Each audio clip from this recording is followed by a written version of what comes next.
Alrighty, what's happening, everybody? Welcome to what are we doing now? The 8th episode of the Big Shred podcast. I am John Matos, your host. Thanks so much for joining us on a Saturday evening. It's evening time here in Massachusetts. I'm not too far from Worcester on a beautiful, I want to say about 65-degree day. So it's been a pretty nice day. I was able to get some gardening started, which was nice, trying to make the best of this time. So wife and I are starting a little garden at the house, and yeah, just really been enjoying the day. So if you guys didn't hang out with us this week, the band Abiotic that I play in, we released a sweet new live music video. So if you're like me and you've been dying to catch some live shows, I certainly have been missing the live shows and shit like that. So we put out a live music video for our newest song Emerald, which we dropped just about a year ago now. And it's got a bunch of killer live footage from our last tour with Suffocation and Belphegor, which was a whole lot of fun. So if you're fiending for some live shows, put that up on your big screen, and it's about as close as you can get right now, I suppose. What else have we got going on this week? We got a great show today. We got one of my favorite people in the whole world jumping on, my buddy Chrys Johnson from Kiesel Guitars. Per usual, make sure you're following us on all of the socials. So we've got the Twitter, the Instagram, the Twitch, and the YouTube. So we do stream simultaneously here on the Abiotic page, my personal page, which normally that works, and for whatever reason it wasn't working today. And we do the Twitch and the YouTube as well. So definitely check it out. We also take questions in the comments, so either for me or obviously for the guests that we generally have on. So been a whole lot of fun getting these done and having some of my good friends jump on this with me and just kind of talking about all kinds of cool shred related stuff. Without further ado, I will go ahead and bring today's guest on. Everybody, please give a warm welcome to my good friend Chrys Johnson from Kiesel Guitars. How you doing, Chrys? I'm good, man. It's good to see you, John. You too, man. It feels like so long ago. I know it was like a couple of years ago that we were hanging at NAMM now, right? It was 2018? Yeah, at least. 2018, 2019. I'm sure like that show for you anyway, every year just has to like blur together now, probably. Yeah, I mean, the NAMM show, it's both a blessing and a curse, right? Because you get to see a couple of homies that you're just like dying to hang out with. You haven't seen them all year, and then yeah, you get there and you're like, oh, we're all here, and then it's just like it turns into this mess of like, where you at? Where you at? Where you at? I'm like, I'm over here. I was just there, and then you always like fighting to kind of try to hang out with your homies. There's like at least 100 homies amongst like tens of thousands of other people.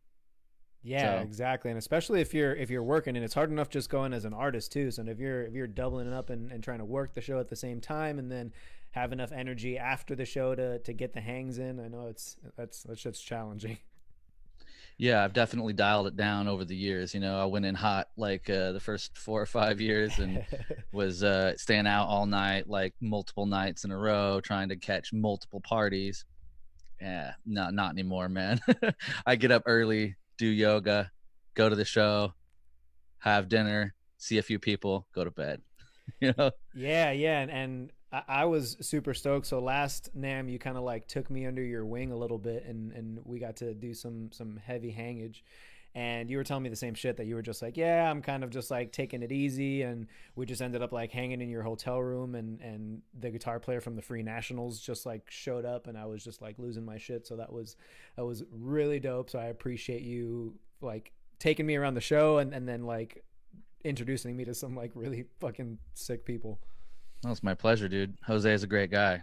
Yeah, he's awesome. And then I remember I think we were at like the Dunlop booth for a little bit or something, and then we just ended up with like Mark Okubo from Veil of Maya, and then I think Danny, their bass player, was there too.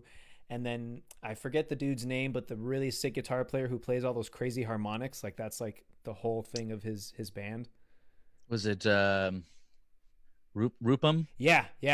He Yeah. was there, and I ended up like in the middle of this picture with you guys, and I was just like, "What the fuck am I doing here? Like, I do not belong in this picture, dude." Oh man, well, welcome to the club. You do belong. You do belong. You Oh shred hard, well. dude, and you got a really cool band. That's you know, you've put a lot of work into that project, and it's gonna be cool to see what comes out next. Well, thank you, man. Yeah, I mean, I was thinking about it, and it's like I've known you for a long fucking time, dude. Like, I even forget how we met. It must have been just me like cold emailing companies or something like that. But it was back at EMG days. Yeah. We contact. Yeah, it must have been at EMG, and then but I think it really kind of more started to develop like at Dunlop a Yep. little bit more. Yeah. So, I just wanted to say I really appreciate you always having our back, man. Like, since those days, you've been coming out to our shows, and, um, you know, anytime I reached out, you were always ready and willing to like fucking help us out. So it's been a true pleasure working with you for, I want to say, the better part of like 5 or 6 years now, honestly. So Yeah, for sure. it's been My killer. pleasure as well. Well, Thank thank you. you, man. Yeah, absolutely. So, want to give a shout out to some homies in the chat. So, Keith says, "Sup, homie." Got my buddy Jeffrey Kessler, who's an amazing front of house guy out of Boston. He says, "What's up?" What's up? Cody Ken, if I'm pronouncing his name correctly, and Killian is hanging out too. Killian, Yo, bass player Killian. extraordinaire. So What's up, brother? if you guys haven't checked out Killian's super sick video on his Kiesel of him like doing some crazy slap shit to Godzilla, I think it was, by Eminem, that shit is fucking ridiculous. It's fire, dude. So dude, what's going on in your world with like quarantine and shit? How's that shit affecting you, and how's it kind of changed up your routine with A&R? And I know you got like yoga going on and all kinds of shit. Yeah. Yeah, thanks for asking. Well, I'm doing good right now. I've had a couple different waves. I've gone I'm kind of like I mean, I guess I'm just a sensitive guy, you know? I think that's really what it comes down to. Yeah. And so even though I like to play heavy, tough music, and at times, which I don't even play that much metal anymore, but like I kind of consider myself, you know, like more of a metal dude than like anything else, I guess. But it's just been an interesting thing. I was super positive in the beginning and felt really like gung ho. I'm like, I'm going to be super positive about this through this and try to help others and be of service and offer yoga and offer whatever I can. And I did for a week or so, and then hours got cut a little bit, like not fully at Kiesel, but you know, Jeff has had to cut a few things back, Yeah. and I, you know, it's just one of those things that happens. You know, people that can work have been working there, but so I've kind of had to like you know, tighten things up a bit and try to figure out how I'm going to pay bills a little bit. But it's not so bad. You know, unemployment seems like it's going to come through for Nice. you know, for the interim. Like I'm going to get, you know, some like reduced hours pay type of thing for a bit, and my landlord's super cool. So I'm not really tripping there. But I did kind of have a little spiral. I had probably two different little spirals out where I just felt really, I felt the weight of the news and the world kind of crashing in on me a little bit, Yeah. and I'm coming up on my my year anniversary in living here in LA, and you know, it's kind of just been a trip because as I've never really wanted to move here, to be honest. It was always like I like to visit here and work here, but Yeah. it hasn't been like, oh man, if I could move to LA, dude. Just no, it's never been Right. that. It's been, I've always been like, oh dude, if I moved there, then like something big would happen, a earthquake or a big blackout or Right. something weird, you know. And then you'd be stuck in LA, and that would be suck. That would just be horrible, man. It would suck bad. So same thing with like a big city like New York or something. But and that's just kind of where my mind goes. I mean, I really hope that nothing like that happens, right? You know, I don't want any of that to happen. But so I've kind of just been going through these different mental gymnastics and mental like exercises, so to speak, of like, well, do I want to stay here? Can I stay here financially? And all this stuff. It's advantageous if we're in regular times, but since the COVID thing has shut everything down, it's like, yeah, I'm in the middle of Hollywood, but like can't hang out with anybody. Nobody's Yeah, coming to, yeah. like, everybody's here, but like, this is how we have to hang out now, is like through doing podcasts. So it's not the worst thing. But I as long as I stay up on my own personal self-care, I feel great, man. I do good. I feel like there's like a greater opportunity right now actually to kind of get to know ourselves a little better. Yeah. And I've kind of been trying to push into that, and that's been really, really nice actually. So there's a part of it that's like super blessed, and I'm like, yeah, #blessed. And then like the other part of it's like, whoa, the world's ending and this is messed up. Should I just pack all my shit and go? Like, I don't know, it's a little bit of that depending on how much news, Yeah, seriously. It's like that. I feel you completely, because it really is, people say that whole like, one day at a time, but like it really is like one day at a time, man. Like you have to just wake up each day and like, okay, I just got to fucking tackle this one. Like I just got to get through this one. Tomorrow's a new one. Tomorrow's it's going to be a challenge as well, but let's just fucking get through this one, do what we got to do. And it's good that you've got that like routine going on, because that I know is huge. So I'm in a position, I'm extremely fortunate that I work in a field that is considered essential. So I run the dispensary out here in Massachusetts, and they've deemed us essential, which is so cool, fucking mind-blowing to me, man. Mind-blowing to me, growing up in Miami and like having to like sweat when I'm driving around with a gram, you know what I mean? Yeah. Like just not trying to get pulled over. But even so, like my wife and I have just been kind of cooped up again in the house, and it's just like we got to just stay on our routine, try and get some exercise going, like do something to like keep the endorphins flowing and shit. And my response to a fault for sure is that when in times of stress, I just pile on as much shit on my plate as I possibly can. Just like, how can I possibly get busier? What can I do? Like if I'm just sitting still, I'm like, oh no, I'm gonna look inside for too long. I need to do something. But I know what you're saying is the right thing that I should probably be doing, and I'm gonna do a better job of working on, which is really do some self-reflection, look a little more inward, and try and make it to where it's not just like a stressful event when I do that. But yeah, I mean, just kind of going into that a little bit. So you said that you are doing yoga. I know, you do that kind of stuff. So does that coincide with like meditation as well? And do you kind of teach that too, or what are you doing with the yoga? Yeah. Thanks for asking. Yeah. I'm a yoga teacher. Been teaching for about 4 years. Nice.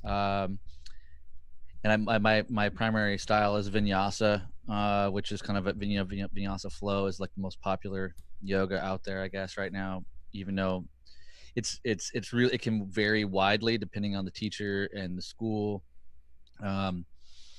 And yeah, my particular kind of practice always includes meditation. Some classes are just, or some practices and some classes, like they kind of separate and put the meditation kind of at the beginning or the end, or have a separate class altogether. I've never really understood that, to be honest. I really have, as soon as I came across the concept that the whole reason for doing the physical yoga practice, the asana practice, is to burn off the excess mind chatter and kind of anxietous energy in the body, so that you can sit and you can be quiet and you can be still. As soon as I kind of had that was presented to me, and I was like, oh, well, that just really makes a lot of sense. Like then meditation is kind of the goal, so to speak, even though meditation itself doesn't really have a goal. Like it doesn't really have depending on, your point of view, of course. But I, from my perspective, yoga and meditation and Ayurveda / like self-care are all kind of like, they're all like sister things. You know, they all kind of like a little inseparable. You can study them individually, but they really kind of go hand in hand. Right. And before I became a yoga teacher, I was in a 10-month program for Ayurveda. So I did a Ayurvedic yoga teacher training program, but before that I did an Ayurvedic practitioner course. It was 10 months at the Dhyana Center in Sebastopol, California. Nice. With my amazing teacher Deanna Batdorf. So like I learned a lot about kind of just basic self-care technique there, and just like kind of how to set yourself up to, you know, have a baseline of real good health, you know, even if you're not super active all the time. Yeah.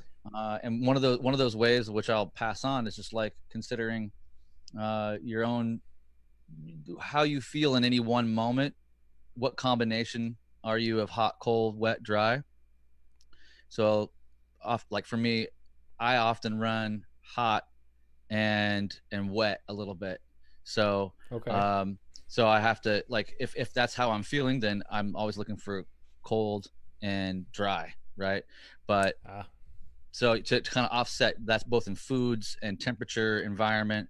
And it's so like simple and in front of your face. You're like, people like, duh, like, you know, you're this way, so like go do that. You're like, if you're cold, like get some soup or, you know, whatever. Right. But it's kind of but it's so common sense that I think that a lot of people just overlook it. You know, you're like, oh well, just think about what it is that you need, especially when you're running dry, which I run drier here in the south, you know, in Southern California, where it is drier and closer to kind of a desert climate. So I'm constantly having to drink a lot more water and try to eat more cooling, water holding, you know, vegetables and fruits to kind of maintain a little bit. And the other thing that I'll put out there too is that that I think is really important for everybody, like no matter what your climate is, like in your water, if you can get some gray salt, some Atlantic gray salt, or some sort of non-iodized, not like, ideally not like a red salt, not a Himalayan, and you put a quarter teaspoon in a big bottle like this, and it needs to be glass or ceramic or something that's not metal. Right. And that's essentially just putting electrolytes into your water through that good salt, and that good salt will help your kidneys uptake more water. It'll kind of like use the water more efficiently, so you won't pee it all through. So it's just a little self-care tip awesome. that can help, you know. And it sometimes, if you add some lemon to the water too, it's like a little bit salty lemon is kind of a tasty thing. Sounds good. I gotta try that. Yeah. I don't know if did I answer your question? Yeah, absolutely. Go off on a tangent. No, yeah, absolutely. So yeah, you were talking a little bit about, you know, yoga and meditation, which you made a great point where it's, for me, when I think yoga, I think more the physical practice of it, and I think, you know, the benefits of the physical practice, and I didn't necessarily in my mind combine the two with yoga and meditation. I always, in my head, they were two separate things. So interesting concept in that the goals for both of those things are, you're looking for the same thing. Obviously there's the physical aspect of the yoga, but it's also part of like calming your mind and calming the chatter, and like you said, just working on the anxieties. So are you doing any kind of like live stream yoga sessions or anything like that? Yeah, actually I am. I've been kicking that up quite a bit lately. I've been doing Sunday mornings, which tomorrow morning. Okay. Right now, 10:30 a.m. Pacific Standard Time. I have a class that I do through some old students of mine up north called Radiate Studio. So they're kind of like hosting it and help promoting it. And it's called Yoga Church. It's like non-denominational. Church is kind of just because it's on Sunday and it's spiritual, you know. But I do draw from all kind of all truth in the world. So, you know, I was raised Christian, so I have a certain amount of truth that kind of comes from that area. Sure. But I've studied a lot of Hinduism and Buddhism and, you know, Jainism and all these different, Zoroastrianism, all these different things. But So I'm doing live streams Sundays, 10:30 to noon Pacific Standard Time. If you want, you can find me on here. I can direct you to our community, to the point. It's a Point of View YOU yoga, Point of View yoga community group on Facebook, or there's a page, and we're on Instagram as well. But it's been really good. I've been had about 15, 20 people show up every Sunday for the last couple weeks, and I donate a big chunk of the money that gets donated, because it's like a sliding scale. You can just kind of pay whatever you want, Yeah. 7, 10, 15, 20, whatever you want. And we're kind of stacking cash for this soup kitchen, St. Vincent de Paul, in downtown Santa Rosa, which is the last place I lived and where my students are when the studio is based. Yeah. Is up there in Sonoma County. So we're trying to kind of stack some cash to help continue to aid feeding the homeless. There's a big homeless problem there. That is awesome, man. Yeah, and then I haven't really announced it yet, but I'll say it here now. Not that it's like a big reveal or anything, but some insider info. Give it to me. I'm about to announce that I'm adding 2 more classes per week. Right now, I'm going to add a Tuesday at 12 o'clock, kind of a tonic Tuesday. Okay. 1 hour class. So again, all this is Pacific Standard Time for anybody that's off the West Coast. So noon on Tuesdays and 5 p.m. on Fridays, Feel Good Fridays. Those are just 1 hour classes instead of like Sundays are 90-minute classes. Yeah. These 1 hour classes are a little bit more workout focused, but still rooted in yoga and spirituality. It's kind of a more modern playlist. I have some hip hop and bassier tracks type of thing, like in the playlist.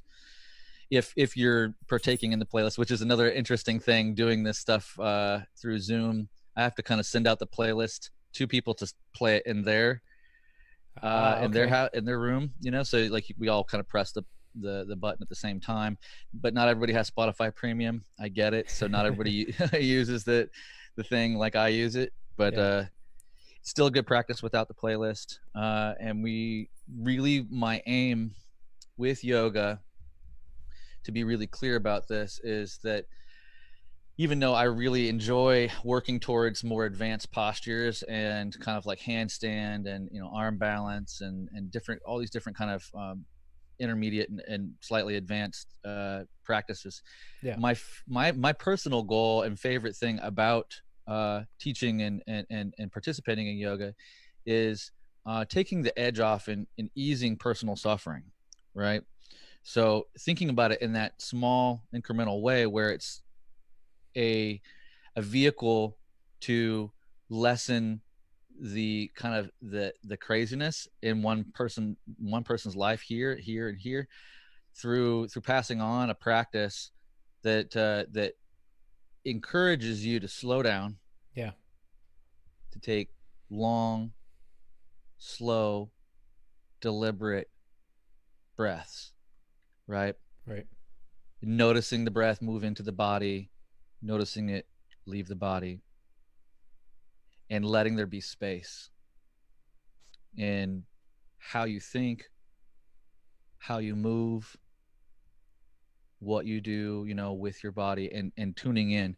So I really ultimately see the whole practice as a meditation, because if you take the time to kind of consider just feeling from the inside of your body, like just looking at your hand. If you look down at your hand and just try to feel the inside of your hand, just like tune into what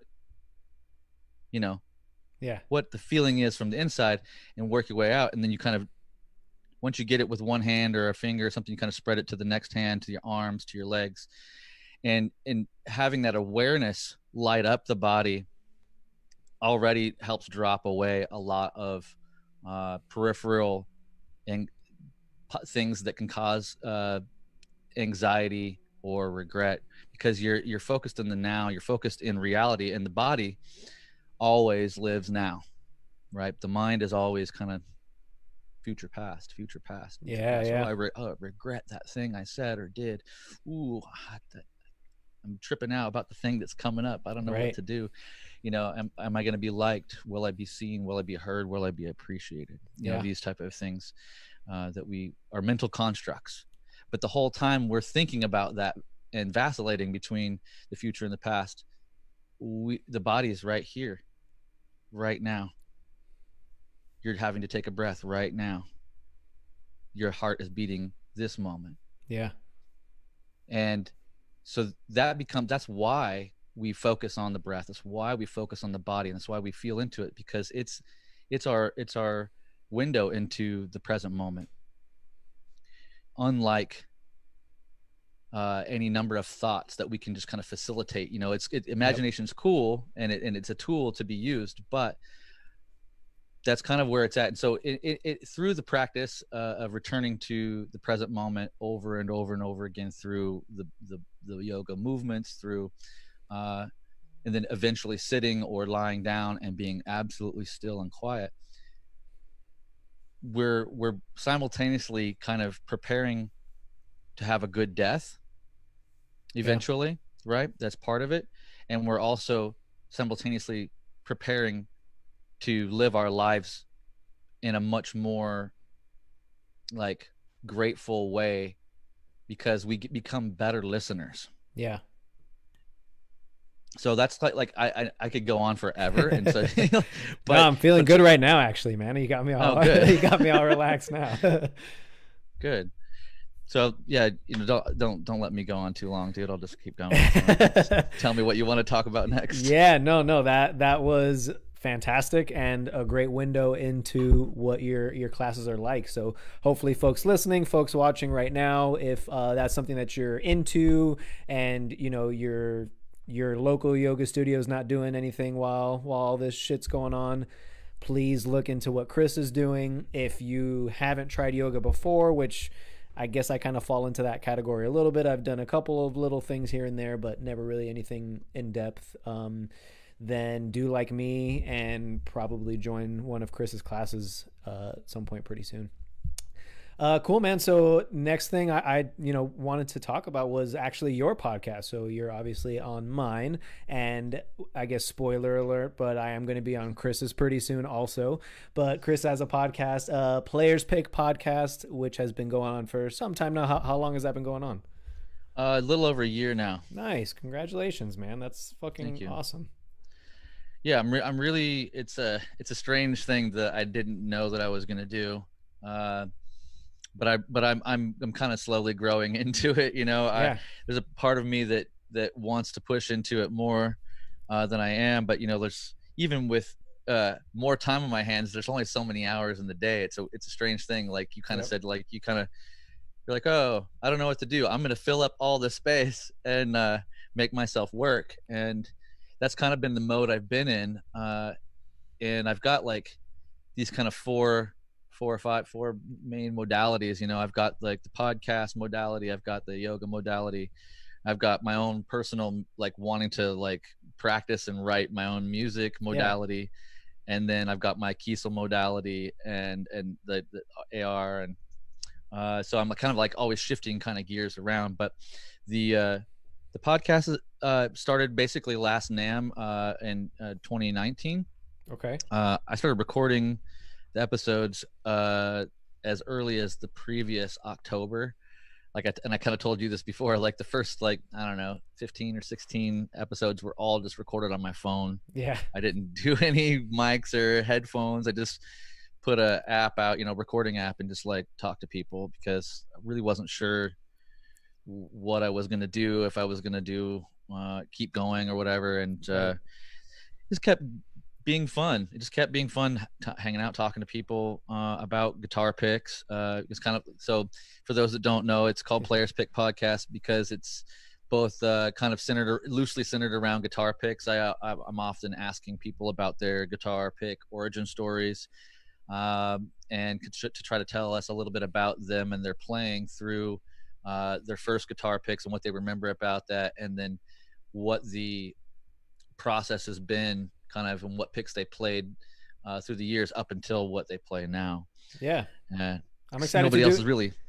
Go ahead. No, I was just saying, I'm excited to do ours because you played such a huge part in my journey on that. So Nice. Yeah, I'm happy to. Yeah, and I'm thankful that a lot of these pods have kind of had a little element of that somewhere, and they're like, "Yo, well, then you gave me this," and I'm like, Yep. "Yeah, that's right, I did give you that." And and I have to like just shout out Jimmy Dunlop and the whole family at Dunlop um, for seeking me out and asking me to work for them those years ago when I was at EMG. I had no idea that I would even. I thought I knew about guitar picks when I started the gig, Yeah. and then like I don't know, day 3 or 4, everybody's like, you need to learn about guitar picks. I'm like, sure, whatever, and then like I really started looking at the line, and I knew there was a lot, but there's just a lot more to consider, especially when you work for the biggest, the most successful guitar pick line in the world, right? Yeah. By a big stretch. It's like a big stretch. Uh, so I just shout out to Jimmy and shout out to Dunlop for being such a big part of my life and still continuing to be my good friends. I love getting phone calls from Jimmy and him telling me about new picks that he's working on, and he airmails me a couple in this little envelope, and he's like, check out the bevel. The bevel's like higher up on the hips of the little guy right there, and see how the point's a little bit more, and we put the grip like this. And I'm like, okay, cool, man. If it so shreds, it awesome, shreds, dude. Yeah. yeah. That's so sick. So we've actually got a question for you here in the chat from Jeff. It's a little lengthy, so bear with me while I read this out.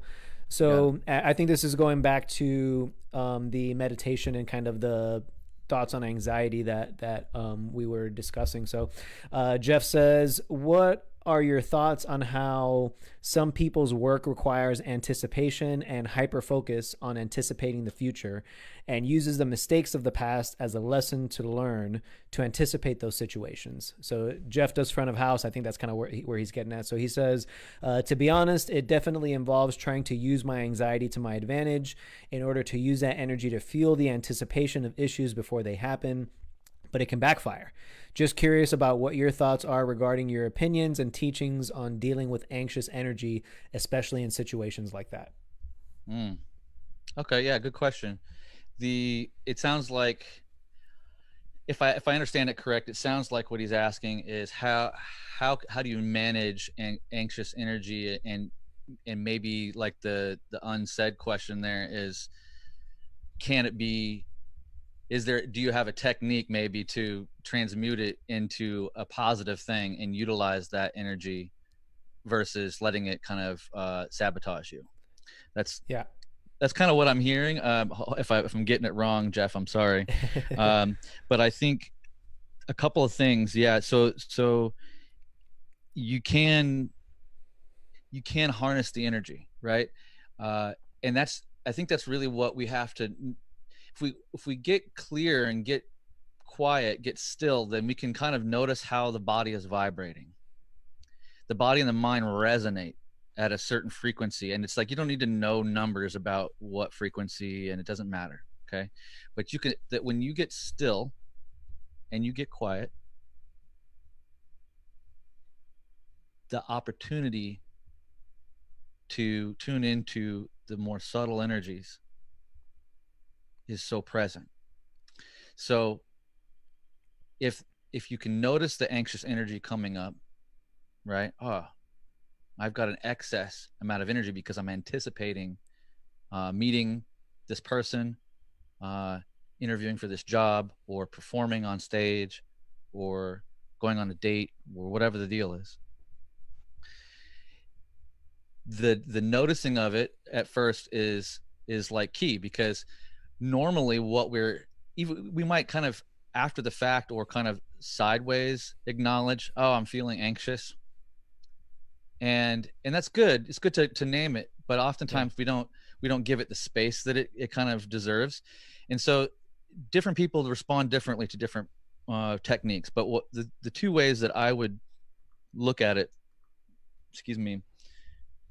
is like kind of what I was speaking to with the yoga practice earlier, is that if you're feeling super anxious and you can't work through it for whatever reason, if you go for a walk or a run, I oftentimes have to go do something vigorous, right? Like I have to kind of exhaust myself a little bit so that I can kind of burn it off and calm down. Yeah. If that's not available to me, I also just encourage working with the sitting still and quiet, and begin to do long, slow, deep breaths, counting 7 on the inhale, counting 7 on the exhale. All right. So what that does ultimately is that begins to unlock and shift the nervous system into the parasympathetic state.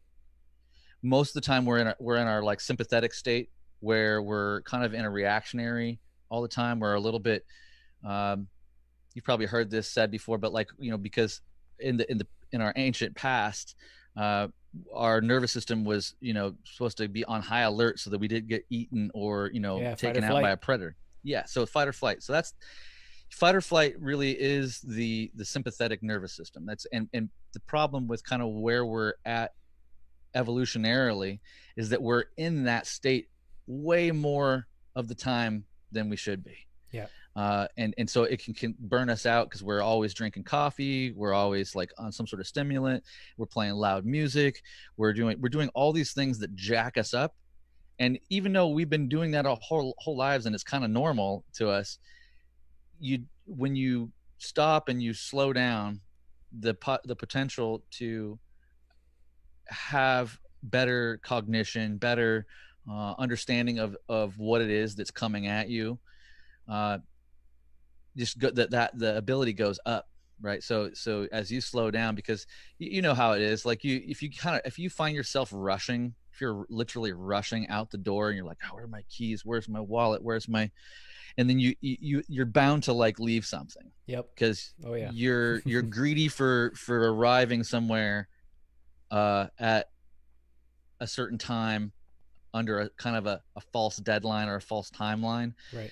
I mean, it may be not false because other people are expecting you, but you know what I mean? It's false in the sense that you know, you don't have to be there right then, and you could take a moment, take a few breaths, maybe even close your eyes, maybe even sit down and just tune into the vibrational qualities of what's going on. Breathing in to the count of 7, exhaling out to the count of 7. If you just try that alone, you can transform your state really quick. Yeah. You'll feel the release. I mean, I feel it in and around my shoulders. So I guess that's, hopefully that helps Jeff. I hope that helps somebody else out there, that just in the sense that you get kind of see it as yourself as a bit of a container. You know, you get so much amount of kind of prana and chi each day. Yeah. Depending on how you work out, depending on how you cultivate your energy, you could have a lot, or you know, and if your natural state is a little bit sluggish, then vigorous exercise and vigorous waking up of that sluggishness is going to be probably what you need. If you're really like thin and kind of hyperactive and have like a lot of kind of airy thoughts, like and kind of like feel scattered, then you're going to want to do slower, more deliberate exercise, right, to like calm the nerve. Like there's, again, it kind of goes back to that hot, cold, wet, dry. Like, what can you identify where you're at now, and if you can put some basic labels to it, then you just look across the river, you're like, oh well, then the opposite would be, okay, I'm gonna try to. And it's not easy. It's simple, but it's not easy all the time, because when we're in projection, or we're you know, oftentimes anxiety is linked to short and shallow breath too. Yep. Right. So that's the other reason why anxiety is oftentimes best served with the 7 in, 7 out breath, or some version of that. Even if you're not counting, even if you're just trying to equalize the inhale and breathe fully and let the belly expand, the side ribs expand, back body expand, and then slowly let the exhale come in, or, you know, exhale, push out, and the belly pull in. and squeeze the last little bit of air out, like nice and slow. So that the idea is to get kind of like not, what's the word? Not greedy, not rushed with the breath. You want to be able to kind of just take your time, sipping the breath in. And oftentimes in the beginning, it'll be kind of be tough because you want to go, yeah. But it really ends up being more like,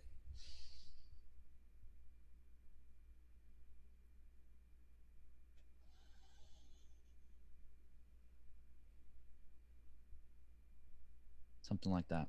Yeah. So I think that for me is helpful for someone who kind of runs a little high anxiety. I think I also see where Jeff is coming from, though, where he says that the anxiety kind of helps him be good at his job. So there's that tough teeter, but I think we still have to come at it from more of a place of calmness, because and especially somebody like Jeff, you might think that the anxiety is what's making you do your job well, but it's not. It's you are just good at your job. And the anxiety is maybe something that comes along with it, but you don't necessarily have to be anxious to be anticipating something that might go wrong at a gig or something like that. You can be mindful of all those things, but you don't necessarily have to be in a hyper anxious state to maybe do that successfully, right? Right. Yeah, and to recognize the anxious energy as a surplus, right? Yeah. You're like, oh, I have a surplus of energy right now, like maybe a little bit too much, because it can sabotage you if you're feeling frantic or it's making you rush, or something like that. So utilizing it. So and also the anxieties. What I can kind of imagine that when you're using that, trying to use it to be better, like as Jeff says, to be good at his job, whatever, it's kind of a hyper awareness, right? Because we can still be a little bit anxious, and it doesn't mean that it's not a negative thing to be a little anxious. That's fine. It's like a natural thing. You don't have to cure it. Yeah. Right. That's the thing about most of yoga in the practice is as you move into like the philosophy and the philosophical elements of it, you find more and more where it's not you're not really trying to fix anything. What you're trying to do is wake up and recognize what is right now, and how can I surrender to what is happening so that I'm not in suffering, and I'm not therefore inflicting more suffering on another being or another situation. Right. So that awareness can be harnessed. I think like it's probably a bit of what he's doing. It's like he's harnessing that mentally, and it's keeping him hyper aware so that he can feel comfortable and kind of safe in what he's doing, I guess. Yeah. So Jeff, hopefully that answered your question, and hopefully you can use some of that for shows when they fucking come back. When I hope they do. I hope so too. We got one other question, which is in regards to picks. So Keith says, what is your so I guess he's asking the both of us, opinion on best picks for beginner guitarists? What would you say, John? I would say from when I started, I was using the big green Dunlop picks. Yeah. So I would say first thing, my suggestion would be get a pick that's maybe like average size. So not really small, not super huge and thick. Maybe get a few different kinds of picks as far as thickness goes, just to kind of see what feels comfortable for you. It also depends on the style too, right? So if you're looking to be doing a lot of strumming and things like that, you may want a pick with a little more play, as opposed to, if you're trying to play metal and stuff. Us guys, we like, thicker, more kind of sturdy picks. But I think having a pick that's an average, and again, I'll say average size, is good, so that you can figure out how far you choke up on a pick to where you can, if maybe something smaller fits a little bit better for you, or that way you've got some more room there, and kind of figure out what works for you. But I don't know, what do you think? That's a good answer. I'm gonna piggyback on that and say, I'll be a little more direct, I guess. I think what you should do is get a Dunlop Tortex 88, which is the green, right? Standard. Yep. So that's like that one, and the 73, which is the yellow. You can't go wrong with those. The green is such a middle of the road. It's got a little bit of flex, but it's just sturdy enough to kind of pick fast with. After that, you've got the blue ones, which are 1.0. So if you were to go and just buy a couple of each of those, I think that's a really great place to start, because the 73 is going to have plenty of flex. You're going to have a little more ability to kind of like strum and feel like that the pick is going to, move around the strings a little bit. And then as you kind of move up to the 1.0, the blue Tortex, you're gonna see it's going to stiffen out, and there's going to be just a little bit of play in it. And by having all three of those picks kind of sitting on your desk or next to wherever you're jamming, you're gonna find that like they all kind of work for something, a little bit, and you might just like after a while just gravitate towards one of them that you feel like everything you're gonna get some, everything that you want out of it, and then being open to whatever comes your way. I think it's easy to get locked into one pick, and there's nothing wrong with that. In the beginning, I think it is good to kind of become familiar with the way one or two picks kind of feel. That's why I'm saying like just get a couple of the same Tortex but different gauges, so it has the same tactile feel, and you can just kind of deal with the slight differences in the flexibility in the beginning. And the other option I would say, which is a good option too, is the Dunlop nylons too. Like Dunlop nylon comes like in 0.71 and like 0.97 or something like that, and then a 1.0 or something. So, and those typically have like the grips and stuff, right? Correct. Yeah, nylon has a little bit of grip on it. And now Dunlop's got so many great picks, like the Delrin 500 series that came out a year or so ago when the Flow came out. It kind of got overshadowed because Flow was such a huge success. But if you look up the new Delrin 500, I got one right here. I'm showing it off right now. Oh, do you? Oh, yeah. Cool. Got the 1.0s is what I've been using recently, but nice. Oh, and the Flow? Yeah. Nice. Yeah, I've been stuck. I don't want to say stuck, but like, I've got such a ridiculous pick collection right now. But like I've been back on just kind of Tortex Flow for the most part. The 73s. Nice. That's been a fave. I was on the super. I was on the 60s because Misha came over to do the podcast. He was like, "Oh, the orange ones, wherever they're at, I have them around here somewhere." But he was just like, and then he made me a patch on the fractal, and I was like, I'll just use the Misha shit for a little while because that's super sick. Well, nice. Well, hopefully that answers your question, Keith. Lane says that he's been using the 73 Tortex forever, so hell yeah. Nice. Hell yeah. Cool, man. So if those of you that are tuning in, if you didn't catch it from the beginning, so Chrys has been, he's had a great journey in artist relations. So how did that start? What company did you start with? And kind of tell us your journey with artist relations and stuff. Yeah, sure. I was living in Seattle. I started at Loud Technologies, which is like a kind of a parent company at the time for Mackie, Ampeg, and Crate, and Alvarez acoustic guitars. They also owned Meyer Audio and EAW at the time too. Like most of those companies are now elsewhere, and Mackie's kind of by itself. And Ampeg's now owned by Yamaha Line 6.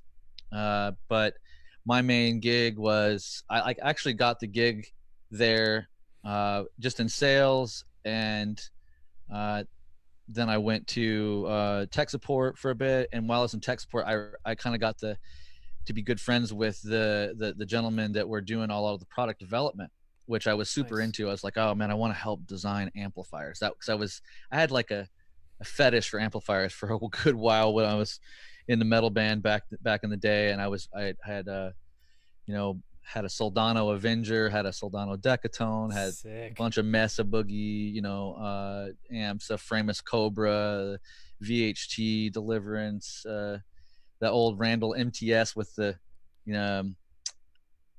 MTS, is it MTS or the RM100 or whatever the one was that had that was kind of like the licensed modules that they're now doing again with through Synergy. Oh wow.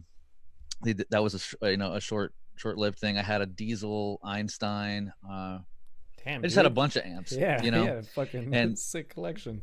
so in that process, I was like always like wanted, and Crate was still like in product development when I first kind of was there, and they were looking at how do we put out an amp that is like or bet at the level or better than like a Crate Blue Voodoo, because the Blue Voodoo line was kind of a thing for a little while, and Yep. I owned one of those back in the day because of Marty Friedman. I was like, dude, Marty Friedman plays it, dude, like I'll buy it. Hell yeah. So I ended up getting promoted into product development with my buddy Zane Williams up there, another just a really great player and great human. And we kind of got hired at the same time and were promoted at the similar times. And I was only in the product development for a little while, and then the 2008 crash hit, and I was like, they were like, hey man, you might lose your job. And I was like, okay, yeah, I was kind of bracing for it each day I would go in. And then a week or so later, one of the bosses came by and was like, yo, I don't know what we're going to do with you, but you just go tune guitars, like in the acoustic guitar shop for a while. We're not going to cut your pay. We've all like voted, and we decided that we want to keep you, but we just don't know where you're going to be, but we don't want to lose you. And I was like, oh man, that feels awesome. Like, that's amazing. Not expecting that. I'm used to like, yep, get out, you're done, whatever.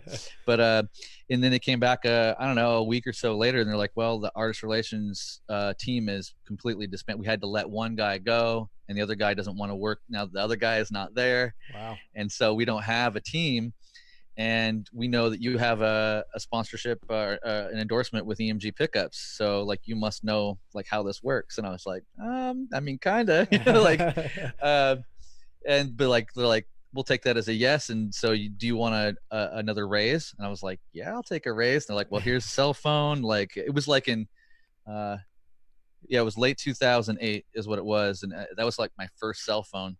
I was trying hard not to have a cell phone for a long time, and then they're like, no, here's a cell phone, there's a bunch of numbers in there, NAM is like next month or something. Oh fuck. And they're like, can you start cold calling some artists to see if you can get some people to sign autographs at the booth? And I was like, all right, well, yeah, I mean, all right, sure, And so it was just like a kind of a strange scenario. But like I remember one of the first, I just was going through, it was like 3,000 contacts that I inherited. Holy shit. At this point, because the guys that had been doing the gig before me had done it for like 20 years, so they knew everybody. And not all, I mean, a lot of the contacts weren't like still good in the way that when I got them, but a lot of them were. And I remember the first guy I called was Rex Brown from Pantera. Holy shit. Did you like find that one on purpose? You were like, I'm calling this guy first. Well, I was going through the list, and I'm just like, dude, because I have a story, and I've met Pantera, and I hung out with those guys when I was much younger, right? Yeah. And just as a fan. And I was like, man, I know those guys. Like I kind of like felt like I that's an easy one. I'll call Rex because he'll be a nice guy. Yeah. And sure enough, he was such a nice dude and so welcoming. And he was like, yeah. And he, sadly enough, at the time he was going through a divorce. So we ended up it was all of a sudden he was calling me all the time, like talking my ear off about like, life and stuff. And I was like, whoa, this is just totally surreal, totally surreal. Man. I don't know what to do. So yeah, anyway, I kind of got the gig there, did that for 5 years, had a major project. My major project there was the Heritage B15 with Jess Oliver, the original inventor of the B15 flip top. I don't know if you're familiar, but it's the most recorded bass amp of all time.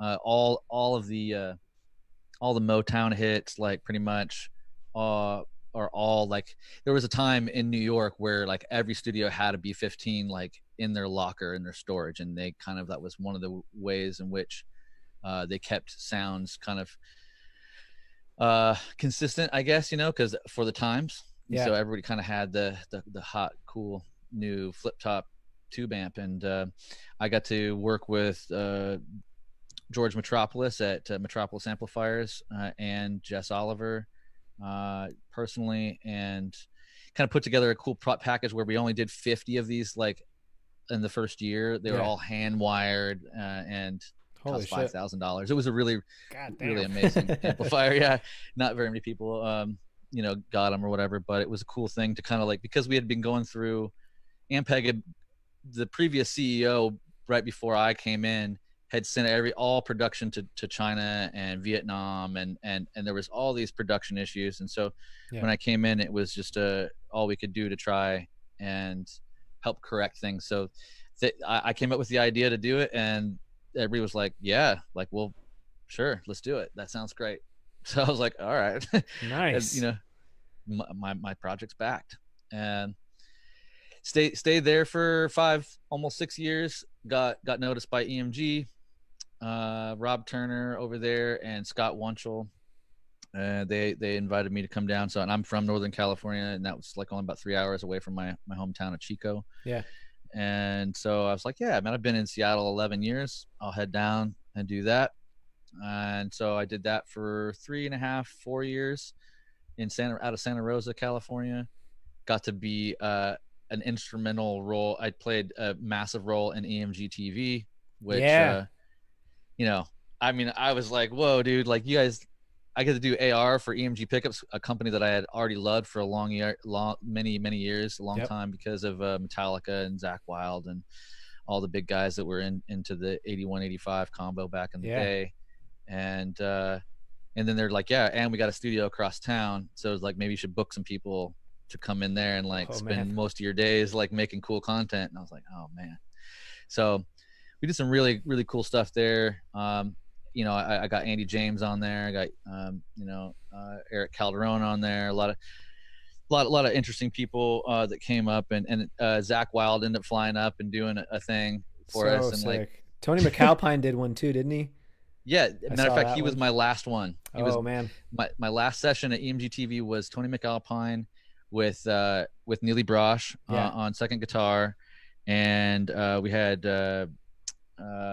Peter Griffin on bass, Achilles Priester on drums, and then Jeff. I flew Jeff Loomis in as a guest.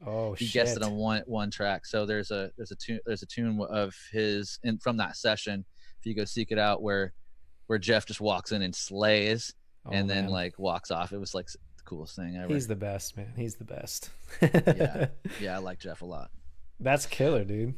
And I'm sorry, it's long winded, but like, to finish, I guess the story is, I was getting hit up by, Scott Shiraki over at Dunlop for a while, for a couple of years, like he's kind of fishing around while I was at EMG. He's like, so you happy there? Like, what's going on over there? Like, seems like things are good. Like, how come we can't get Zakk Wylde to come do the thing over here? And I'm like, I don't know. Like, I just asked him, you know, like, and so he was kind of like, well, if we have our way, we'd like to have you come over at some point. And I said, well, yeah, man. And, you know, there's probably a year and a half of like secret meetings, like secret lunches for a while, just like meeting halfway, talking to Jimmy and just kind of feeling each other out, see if it was going to be a good fit. And then I accepted, took the director position over there. Got the chance to work with another artist relations legend, Brian Kehoe. He's you know, Kehoe Nation. He's played with Les Claypool and a bunch of Jerry Cantrell, Alice in Chains, and a bunch of people. He's pretty well known, kind of out of the Bay Area, and he played with Merv for a long time. Got to work with him, got to work with Daryl Anders, and Frank Aresti from Fate's Warning was all over there too. So it was a really cool crew at Dunlop. And like, just Jimmy just put together is as tumultuous as it can be at times, because everybody's so passionate about the projects there. Ultimately, it's a really cool company. Ultimately, it's a really cool team that does just incredible stuff. And like, when I got there, they're like, what do you want to do? Like, you did the EMG TV thing. What do you want to do here in that vein?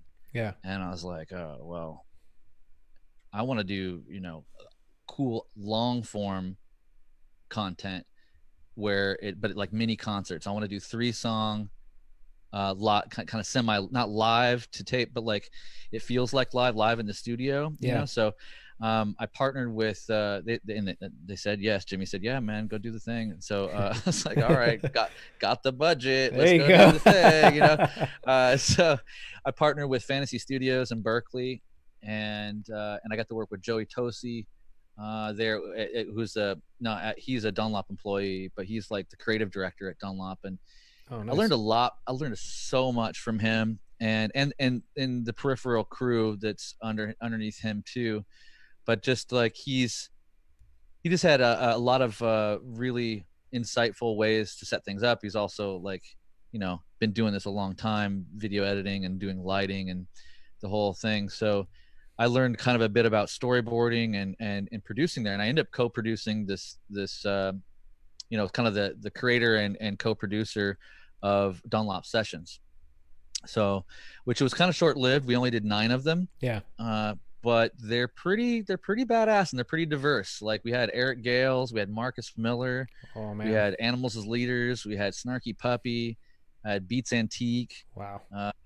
I had Ian Thornley with Big Wreck, like from Canada down. Like, I had so many great sessions. I had Devin Townsend with his Casualties of Cool. Yeah. Was in that.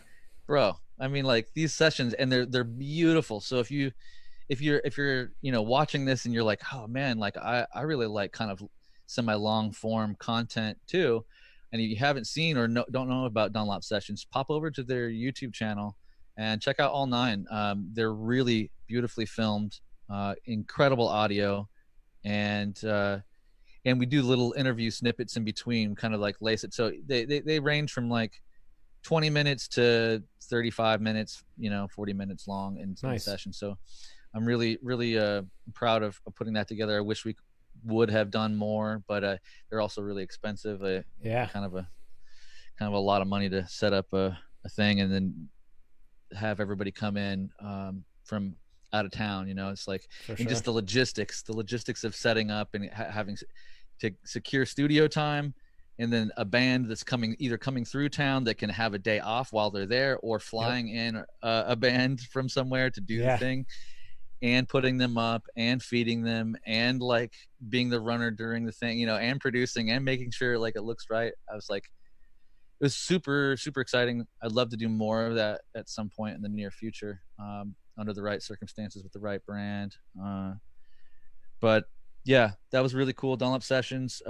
Did the Animals as Leaders custom picks. There was the first pick project I did.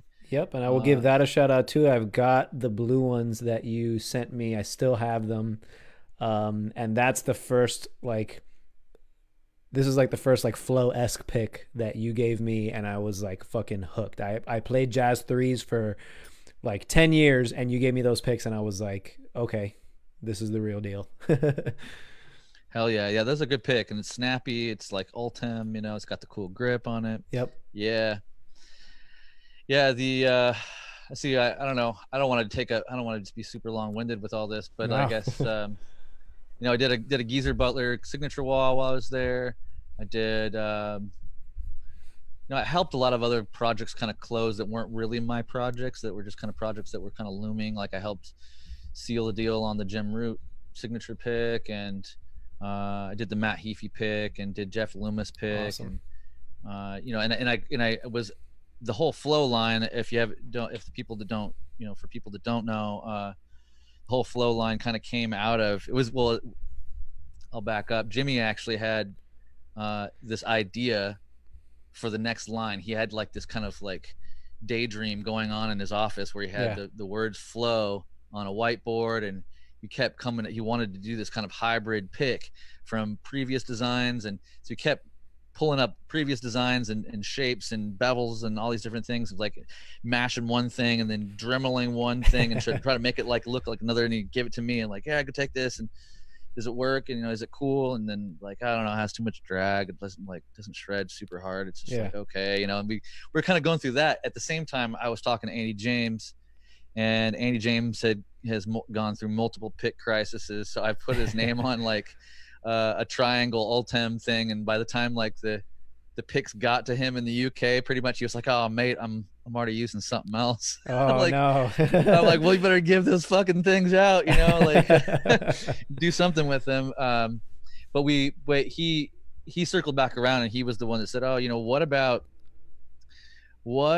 if we do an old Jazz Tone 208 in Ultim? Have you ever done that? And I was like, oh, that's a great pick. Actually, I really dig that pick. I don't know that we actually have. Let me ask the boss if we can do it. And so we did. Put his logo on. He was like, this is the pick, mate. I'm so done. Like, I swear to God, I won't ask you for a different pick. And I was like, oh, that's cool. Well, let's do a signature then. I mean, I'm sure Jimmy's into it.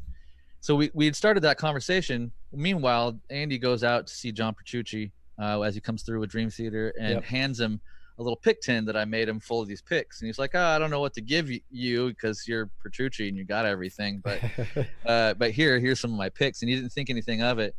And it was like the very next night, John messaged him and said, hey, man, can you come to the next gig and bring me more of these picks? I don't want to play my picks anymore. Whoa. I have to play this. So for a whole like back end of for a Dream Theater tour, John was playing Andy's picks. And meanwhile, he was, you know, sending us messages saying, can I get one of these picks too for myself, but can I get it a little bit smaller? Yeah. And that's all the basis for why there's a Flow Standard and a Flow Jumbo, because Andy likes the slightly larger shoulders, you know, and and John likes a little bit smaller. And so and then that thing just blew up. Like you know, Jimmy took one look at it and it's like, oh, well, I think this is the line that I didn't know this was going to look like this, but okay, I've got two great artists that will jump on board. And then like since then, you know, every other artist out there is playing Flow, including James Hetfield. James Hetfield got no shit, I didn't know that. Whoa. Yeah, dude, he got stoked on the 1.0s, and then of course we made him a couple of his own signatures. So he has a White Fang out now. It's a White Fang Flow. Yeah. And he has one in 1.0 with I think which has a standard Flow. I think the 1. Well, maybe they both have the standard Ultex Sharp bevel. It's a minor difference, but there's a slight. The Ultex Sharp bevel is a little bit sharper, and thinner, where there's a little bit more of a ramp up on the Flow bevel. So he's got a 1.0 and a 1.14 that he kind of goes back and forth between, and you can buy both of those from Dunlop now. Nice. There's a bunch of other projects that I left at Dunlop. I can't really talk about them.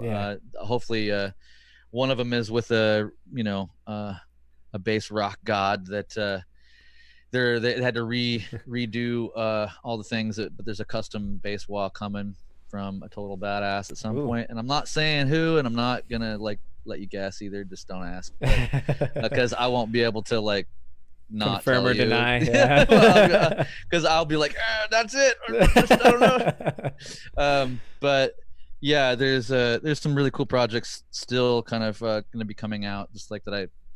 This is the way it works, man. You put in a bunch of time and you hope that you get to see the projects come to completion. But probably the biggest thing at Dunlop, to try to kind of cap off this part of the story, is to say that I got to work with Misha and help him create Horizon devices. Nice. That's right. Yeah, you played a big part in that. Yeah, like we went through a couple different conversations, and I was like, yo, dude, like I think you're better off like not putting your name directly on the product. You might even be thinking it might be better, instead of having a signature product with MXR, maybe we just build something for you. And that got his wheels turning, and he went back and hooked up with the Wire Guitarist guys, and they put together a plan and came back and said, okay, this is what we want to do. Do you have any ideas to make it better? And I had the R&D team, our guy Bob Cedro there, an amazing engineer. He did the 5150 with Eddie Van Halen, and he's done a ton of like cool projects with like legitimate like big dogs. And so we took Misha's old pedal, kind of recreated it, but like tightened it up a bit, made the components a higher grade. And in the process, Misha asked, well, what is there anything that we could do to like make it cooler? And I'm like, dude, let's just put a dope, like hard gate right in the center of that thing, so that they, somebody that puts that in front of their amp can get that quick cut down kind of genty thing. And so that was the precision drive. That's how it was born. That's and so sick. he was like, he's like, yo, I think we can only commit to like 600 of these things. And I was like, all right, man, I'll try and see if Jimmy will go with that. And Jimmy's like, man, no, I don't. 600, like I make thousands of things, man. Like how many thousand, you know? And I'm like, no, like I think we got to go 600 to begin. And it's kind of funny because he finally reluctantly kind of was like, all right, man, I'll trust you. I mean, you seem to have a finger on the pulse. Like it seems like it'll probably do okay. And I don't know exact numbers, and I don't want to like say for sure, but like I know that when they opened up pre-orders for that precision drive, they sold over 600 in the first day. Holy shit. You know, so by the end of the first year, there was well over 10,000 that had been ordered. So that's a lot of pedals. And those, to give you kind of like a comparison, like that's closer. That's not quite Phase 90 numbers, but it's not too far away from Phase 90 numbers. And Phase 90 from MXR, you can imagine that's just that's a household name, a musician's household classic name. Yeah. Right. So that's crazy because that's, I don't know what the OCD sells, but like OCD is like the kind of the hipster overdrive, for dad rock. Yeah. And then like Misha and Horizon Devices were able to create kind of the gent version of that, so to speak. And I need to get my hands on one of those things, man. I need to try one of those things. You haven't tried one yet? I haven't tried one yet. Are you a tube amp guy at all? Do you use tube amps? I do. I'm running the Kemper though, and I generally I like to run an external overdrive in front of my Kemper because I'm not a huge fan of the digital ones that they have in the Kemper itself. It get the job done if you need it, but I'm a big fan of having one on the outside. Cool. Yeah, I mean it'll work well with the Kemper too. Yeah. I think I don't know. I haven't had felt the need to use it with like the Fractal or anything, but I do love it in front of my VHT. I have a Pitbull Ultra Lead still. That's right behind me. Nice. But so yeah, it's a good pedal. It has like it's not for everybody. Yeah. But it's for the average person that's looking to get a little more out of their amp and control it with the gate. It's a real good tool, so nice. I definitely recommend it. So how did you get over to Kiesel? Yeah, Jeff and I have been friends for quite a while. We started really kind of becoming friends back when I was at EMG. I would stop by there every year at NAMM and hit him up, and I was always a fan of carving anyway. I had my very first guitar teacher, Dan Bryant out of Chico at the time. He had an Alcoa DC 600 with a Floyd Rose, and it was gorgeous, ebony board, and it with no markers, and he just had it set up exquisitely. Like, oh man, I don't know if you've ever been around somebody that just knows how. Oh, yeah. And all their shit is just dialed. Yep. I'm like, oh man, I was like, how do I do that to my shit? yeah And so I got to I ended up like living in my guitar teacher's back house for a while, and so I was always borrowing his gear and stuff too. So I kind of had a little carving fetish, and I'd always meant, like a lot of people probably like, oh, look at the catalog, and you're like, one of these days, man, I'm gonna order one that's for me, you know. And I always kind of had that, like, that I would do that, but I just never got around to it. I was always trading. I went through a real deep Ibanez phase, and then a real deep Jackson phase, and then a real deep ESP phase. and like while I was kind of on the outs with the ESP phase, like Jeff, it was kind of coinciding with me being at EMG, and I would kind of circle around and be like, yo, dude, what's new? Like, he's like, oh, check this out, blah, blah, blah. He'd show me all the cool stuff, and I'd drool. And I was like, so how do I get EMGs?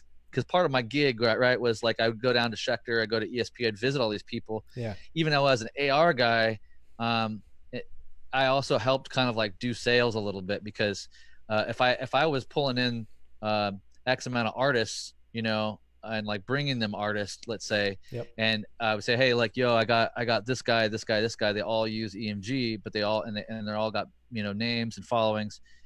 Put him on the ESP roster and let's work together around them. Yeah. Right? So so we did a bunch of that type of stuff. And so I could always encourage them to like you know, kind of swing the sales in our direction over Duncan, because it's usually like, if you remember, like ESP and Schecter, for a long time, the only two options were a Duncan or an EMG. Yep. You know? Oh yeah.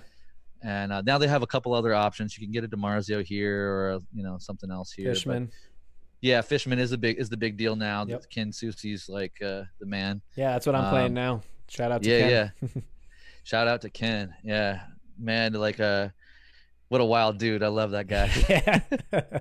he's never not funny, and he's matured like a fine wine. Like he's I remember, you know, the early days, just like super mega party Ken, and then you know, nowadays, like he's got a more of a respectable job. He's got to hold down and shit. Yeah. He's doing his thing though. Yeah. What a good dude. Yeah, but so I guess kind of in a similar way that, like, I had been talking to Dunlop for a few years before I went there. It kind of was that thing in the background that Jeff and I kind of always like stopped and were like, dude, you know, if we get a chance, like we should work something out. We should work together. That'd be cool. Yeah. And while I was at Dunlop, especially, it kind of started when he was like, yo, like, let me make you a couple of guitars. And I was like, oh, yes. Sure, nah, no thanks. I'm all set. I appreciate it. Yeah. So I was like, that's like, you just said all the magic words. What do you want, dude? Like, I'll do whatever. So I started bringing people to him, you know, like I brought Cole Rowland and like E-Rock Eric Calderon, and nice. You know, I shifted Andy James over there. Yeah. And subsequently, like as I was kind of bringing those type of folks to him, you know, then there's a waterfall effect a little bit, or a snowball effect, I guess, you know. Yeah. So Paul Wardingham jumped on. Yep. McRockland jumped on, and you know, we just had like a really good handful of like great players that have great, you know, a big reach come in. And so Jeff was like, yo, let's just keep doing that. Like, next year I'll make you a couple more guitars, you know. I'm like, all right, cool. Let's do that. So I wasn't getting paid or anything, but while I was at Dunlop, like I was in the hot seat with Jeff, and always trying to help him out, because he was so kind and so willing to trade, you know, essentially. Yeah. Whereas like as much as I love my homies at ESP Guitars, they're really nice guys. Like, they kind of, I don't know if they just didn't get the hint or what, but I was like, you know, I brought you so-and-so, like that guitar, that purple guitar right there, looks like it should be mine. They're like, oh, cool, man. Like, the price is, and I was like, got it. Yeah. You know, like it's a Korean made guitar that, I don't know. I just brought you like 3 artists that are equaling like millions of hits for you. So I don't know. maybe it might cost you $400 to give that to me, and this is like, that's just me, that's my behind the scenes kind of funny thing. I'm not really, I don't have any beef with ESP. I still love those guys. But yeah, Jeff treated me right, and he saw something, you know, he saw the value in me and me having his product, which I think is a smart move, you know, obviously. And as things kind of were winding down with Dunlop, it kind of came to a halt in a way, because there was kind of an impasse, like a bunch of different kind of, some semi-personal stuff was going on between me in my life. And then, you know, Jimmy had some stuff going on with his dad. His dad passed away, you know, like just a couple days after I left, you know, so the Jim Dunlop, the guy that started the company and the whole stuff. So, and he had kind of been sadly waiting around for a couple of years, not waiting around, but, you know, like they kept saying, oh, your dad could pass away anytime. And oh man, what a crazy state to be in. And I kind of had planned to come down here to LA, and the plan was that I'd be down here for both Dunlop and for Kiesel. Yeah. And I kind of have ultimately done that, even though I'm not really like full-time or any regular projects with Dunlop, but I'm still assisting them, you know, still part of my family, or I'm part of their family. And just trying to make that work. So then, since I think it's been roughly just over a year that I've officially been with Kiesel. Yeah. And it's mostly been good. It was a little bit of a slow start. I had to bite off a lot at once. Like I was moving to a new city, reorganizing my life, and Yeah. also went through a bad breakup at the same time. Mm-hmm. Like it just kind of flattened me for a minute. Oh, So I kind of went through the fire to kind of make this change and come down here and start working more actively for Kiesel. But we've done a pretty good job. I think we've got some great artists that have come on. We've got Horace Bray, who came on like one of my first guys that I officially signed. nice. And we've got who else that came on? I'm having a little brain freeze. I got Al Joseph. Al Joseph recently signed on with us. David Maxim. He's one of my absolute favorite players and favorite people too. Like Nice. what he does with music and the way he kind of is in the world. I'm just such a big fan. So like to be able to work with David makes my heart flutter a little bit. I'm just like, oh dude, yeah. So and we've got a bunch of other folks. So we've done some really cool stuff. We've done some cool guitars for Jose Rios from Anderson .Paak. Yeah. I saw that. I was stoked because I think so. It was NAMM last year when I think you were just getting started to jump on with Kiesel, and I remember you had one in the hotel that I think you showed him, and you were like, "So when can we get one of these to you?" yeah, and it's taken basically until a couple of months ago for us to have time one-on-one for him to for us to be able to sit in his studio and kind of compare to his strats. And so he's got a Delos, a really dope Delos that's with a Kiesel trim on it, and nice. Yeah, it's really cool to have him. We're just in the beginning stages of working together, but I got him, and I got Kurt Chambers, who is the main guitar player for Dr. Dre and Eminem. No shit, dude, that's huge. Yeah, it's not these aren't like official deals yet. They're not like exclusive deals, but they're both really great guys that see the value in the guitars, and we've made some custom stuff for them. We made a custom guitar for Dr. Dre himself for his studio. Oh shit. And that's a whole nother thing that we haven't because of this COVID thing. Yeah.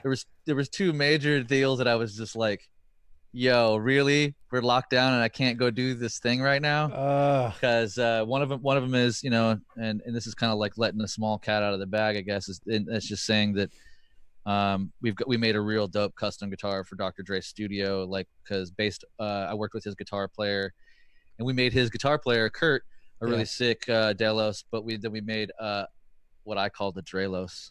That's amazing. And it's kind of all blacked out, cool thing that you would imagine Dr. Dre holding or having in his studio. And he actually really likes noiseless pickups, so we did a set of EMGs. So they wouldn't have no hum while he's recording in there.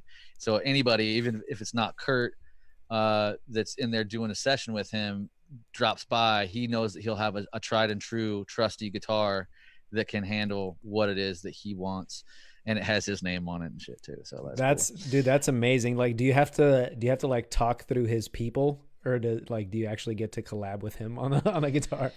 Yeah, well, so this particular situation, I collabed with his guitar player who was texting with him, like, hey man, what colors do you like? And I'm gonna make you a guitar for the studio. Dope. Like my bro's like all hooked up. He made me something sick, so I'm gonna make something sick for you. And nice. So he's had some small input on it, and we were just in the phases of like Dre he knows that the guitar is done. Yeah.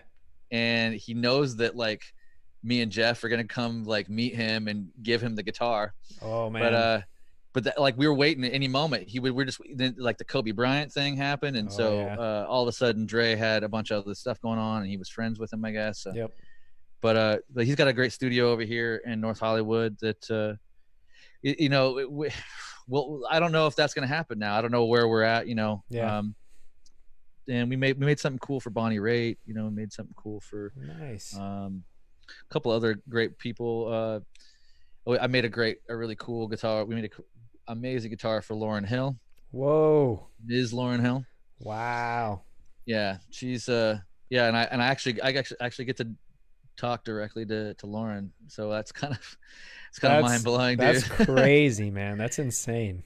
Dude, I don't even know what to say about that. Like, it's kind of like messed me up a little bit a few times. I'm Yeah. like, uh, but yeah, I'm trying to think of other things, but that's kind of like it's kind of the gist of what's been going on lately. I've just been kind of here working my contacts and just kind of setting up dates with cool people, doing a wide array of different kinds of music, because that's really kind of part of the deal too at Kiesel, to kind of like diversify.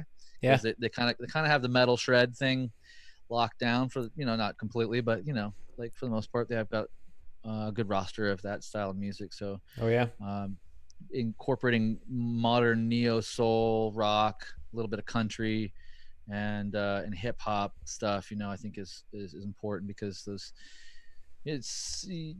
you want to normalize that brand on the big stages. Is Yeah. kind of the idea. Yeah, and for the most part, all the other big brands do it too, right? So even like whatever you look at Ibanez, and they're one of the also known like shredder brands, but also their guitars are on the stage during the Super Bowl and shit. So it's like that I'm sure is the goal, right?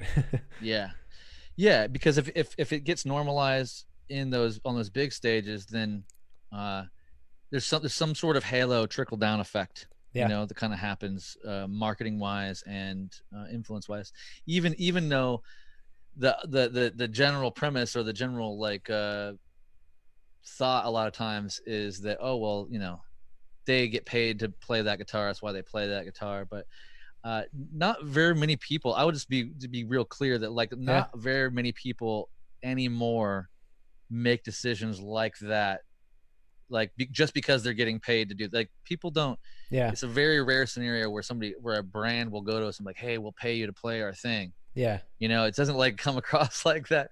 It's like usually it's there has to be a genuine interest in the brand, and there may be money exchanged at some point, obviously through a signature or through a paid promotion, something like that. But yeah, it's not really a common thing. Is you know, the free gear, obviously, or heavily discounted gear. Yeah. You know, that stuff that happens when it's appropriate. Yep. But yeah, that's what I was thinking too, and yeah, that stuff maybe was more prevalent, you know, earlier in the kind of A&R days, but now it's like, I'm gonna play what I like, and how can I get in contact with that company so that we can work together, and there's, yeah, it's just like you said, like who's gonna play what they don't like just to get paid, or just to get the free gear, when it's like this, I don't love this thing. And you know, I guess there's like stepping stones for things too, but for me that I have trouble registering something like that, you know. yeah, well, the good news is that there's so many good companies out there making good things. Yeah. That there's it's not hard to have a top 3 or 5 guitar companies that you're like, dude, I would rep any of these companies, because Exactly. like, I mean, I think, you know, I know it's weird to have the Kiesel guy say good things about other things, but other companies, but I really think that Fender, for the most part, has been doing a good job. As far as like one of the ultra mega biggest companies in our sphere. Yep. They're kind of holding it down, like, you know, I mean, they don't do everything that I think is cool or whatever, and I don't expect them to, but you know, really paying attention to the Charvel brand, the Jackson brand, and their own Fender brand, and kind of homogenizing them a little bit, allowing the Jackson Charvel brands to have the Fender headstocks and stuff like that. Yeah. They do some good stuff. I mean, light years better than anything Gibson's doing, you know. Oh yeah. I was gonna bring that up, because I know there was some recent quote unquote beef with the Gibson and all that stupid bullshit. Yeah, I mean, you know, like kudos to the people that are working there trying to make a living and do a good thing, because the thing about a lot of the drama that happens in this industry is that it's you know, it's the individuals are that actually make up that company are probably all mostly really great people. And I think that CEO guy, I don't think he's a demon at all. I think that he has you know, some hard opinions, and they don't necessarily sit well with everybody. And I think that there's also a tactic to kind of say things that are you know, polarizing. Yeah. So It's not an uncommon thing where people will kind of go out on a limb and say something. I mean, you see it happening in the political sphere all the time. Like, they know they're going to get a rise out of you, so they're going to say something stupid today. Exactly. You know. So that being said, don't inject sanitizer, please. Please don't. So recently, Kiesel has come, there has been a little bit of backlash, feedback, we'll say, from some folks that have been customers of Kiesel for a little bit. So wanted to give you an opportunity to talk on that a little bit, on how you feel like that was resolved. And, I had the opportunity to catch Jeff's apology in response to all that, which I, personally, as a guitar player and as a customer of guitars since I was 13 years old, really appreciated seeing something like that from the owner of a guitar company. Really listen and kind of own up, and really I manage a business as well, so it's putting the customer first is something that, as hard as it gets for us folks who run businesses, it's really something that I personally think you have to kind of really keep in the forefront. So it was good to see, in my opinion, Jeff kind of take that on after whatever days of people kind of beating it to death. Yeah, it was like definitely an unfortunate series of events, and I mean, for those that don't know, I'm sure everybody basically knows, Yeah. but the a customer ordered a roasted maple neck with a roasted maple fretboard, and the fretboard that was matched up with that particular neck was wasn't from the same piece of wood. Yeah. Which is actually something that often is done, right? Like, in the process there, that oftentimes what will happen is you'll cut the fretboard off of the back side of the larger chunk. Yep. So that it goes on the front. That's usually, but I oftentimes, that's, I guess it was reserved for like flame maple and bird's eye maple more so, right? And this wasn't either one of those.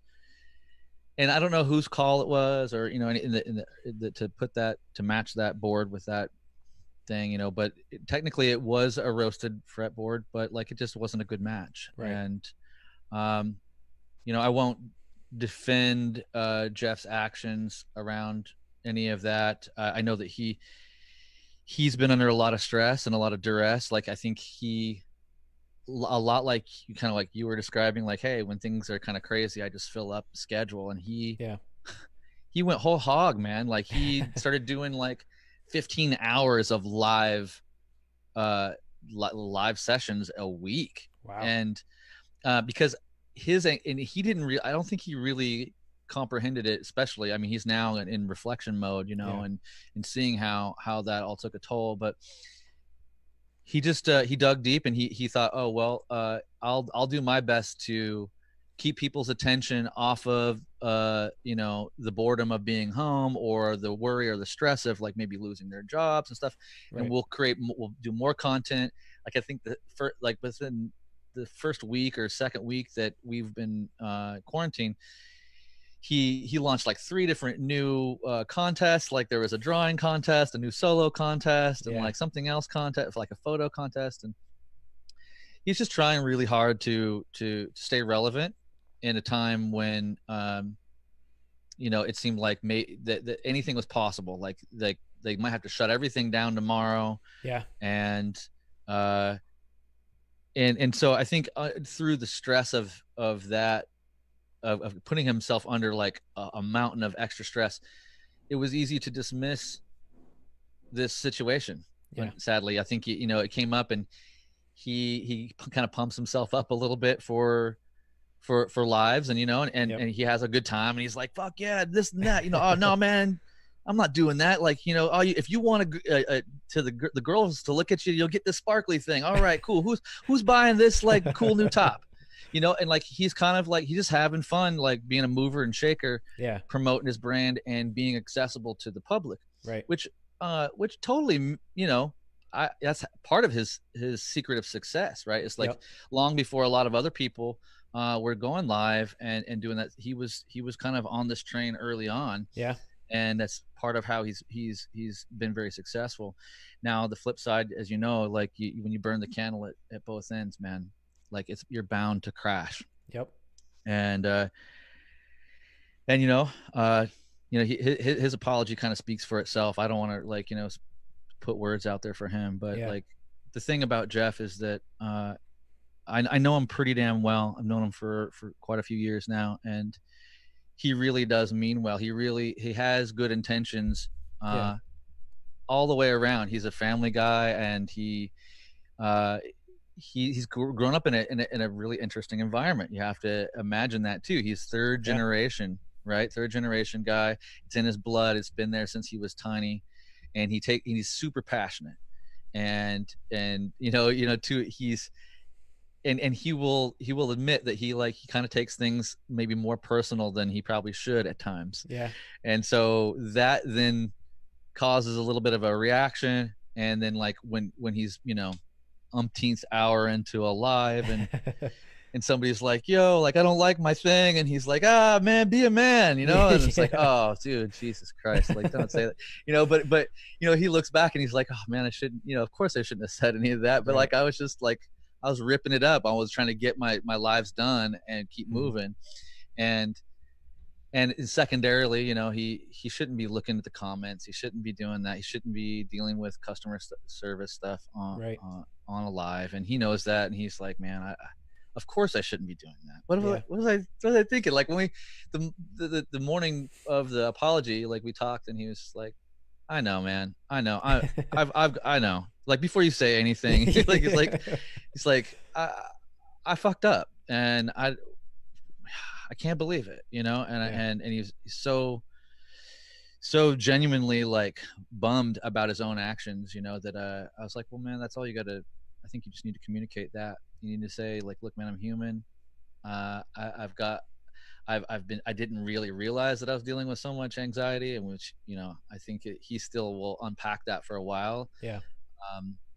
And the good news is that, and this is kind of like a reoccurring thing at Kiesel in some interesting way, not necessarily like this is like a different case, but an issue will be brought up, like there might be a little QC problem, or a customer like shines light on something, a process that isn't quite effective. And that's really what happened here. Is like it got our process got exposed, and it wasn't like a real scientific thing. We're like, hey, some maple's light and some maple's dark. We're like, hey, you ordered roasted, that one was roasted, but just it was kind of like this thing. And so like on a technicality, it was, but it was a bad call. Like that fretboard shouldn't go with that. We all agree. Everybody agrees. And thankfully, Jeff has talked to the gentleman that ordered the guitar. We're going to rebuild the neck. He's super stoked. We're glad that kind of like this thing happened with one of our tried and true. Sadly, like we hate to like have anything happen to any of our customers and let them not be happy, but at the same time, we're kind of like thankful, that he's so forgiving and understanding, and owns like a lot of Kiesels and Carvins, and could understand the duress that Jeff was under, and that it wasn't like a personal thing. He didn't mean to attack him personally in any way. It's kind of just like, guttural instinct, looking out for the company, and letter of the law type of thing. Like you might have at some point in your life tried on the hat of letter on the law. Oh, totally. Yeah. Especially something you're so close to, right? So like that, I think, is where, and again, like you said, not defending, condoning, whatever, but just perspective, just, I try and do that to the best of my ability, just kind of put myself in somebody else's shoes and what made them make the decisions that they did.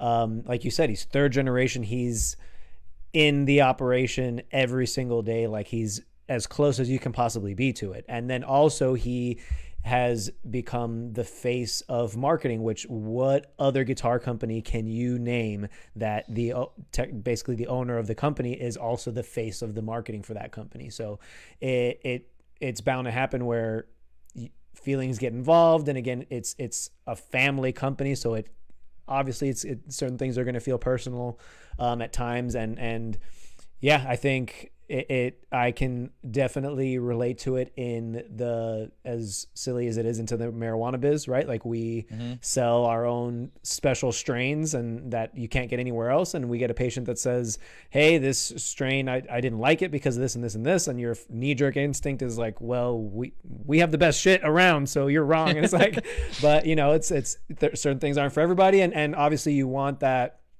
feedback to try and make you better. So you have to, in my opinion, kind of have that still sense of how can I be humbled by the people who support us, you know? Right. And I want to kind of like point out that even though, you know, Jeff's discipline is part of what his, you know, I mean, it's a big part in his success, right? Yeah. Like the fact that he has been so dedicated to the craft, so dedicated. And then, you know, like you said, there's not really anybody else that's doing what he's doing. Yeah. Not as a person that's representing a guitar company or a company like his, or the business model. I mean, we have a couple other, you know, kind of custom shops that are popping up that could be considered, you know, like a competitor of sorts that are similar. But this has been the longest running one, right? And there's a immense amount of stress and like wanted to do right by the company, and you have to see too that like he's still a young guy. I mean, he's only like 42 or something like that, maybe even a little, maybe 41, I can't remember exactly, but he's still a young dude, and there's bound to be some mistakes and some misunderstandings, and coming in and then him kind of revamping the way Kiesel did business, and then seeing direct and immediate uptick in sales and overall perception of quality and overall like quality in general. Like I think like I was about to say earlier, it's like, you know, something would come up, you know, a neck would have a QC issue, and then all of a sudden Jeff was like, okay, I'm not going to deal with this anymore. There's carbon fiber rods in every neck, period. Nice.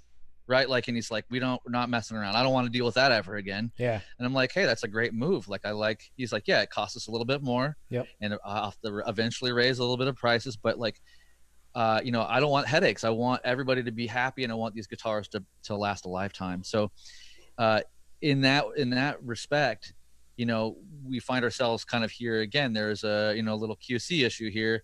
Yep. It got more dramatic than it needed to be. But as things calm down, Jeff looks at it and goes, well, okay, I guess we got to change. We got to shift here. So now there's got to be a grading. There's got to be a light, medium, and dark roast, which I like how that sounds. Yeah, from a coffee perspective. So, and I've got even like I've got a couple here I can even kind of give you an example of. Yeah.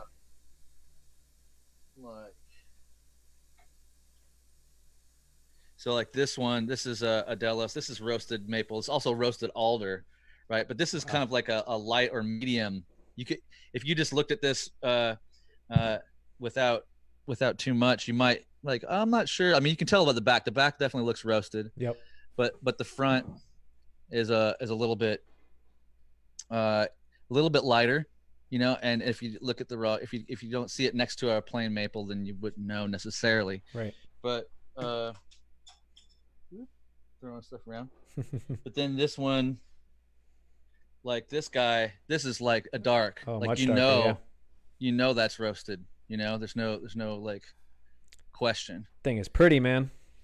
Yeah, I love this thing. This is a solo reverse headstock 7-string fan fret, and that's a walnut or not walnut, but it's a whiskey finish on alder with the polarity pickups. But sick. Yeah, so the good news is that we are moving forward with changing. Get this guitar to sit in the boat. Okay. Last thing I want to do is turn around and have it smash. Yeah. I'm doing this. What was I going to say? Oh yeah, so it's a new grading system, and I believe either for a short time or ongoing, like I think that regular roasted maple is a no charge option. Awesome. You know, just to kind of say sorry, you know, like we're sometimes we're not the best at everything, you know, like So and I know that Jeff, checked in with him, and he doesn't feel great. I mean, which, as you can imagine, Yeah. it's just sticky situation that I think he handled fairly well ultimately, because he did come around to his senses, and just wanted to, and I think the internet speaking up. Uh, it's not that he wouldn't have apologized or wouldn't have come around to his senses, but I think that it's part of the thing when you own or are in control of a brand like that. You have to listen to the customers, and especially when it's overwhelming. Yeah.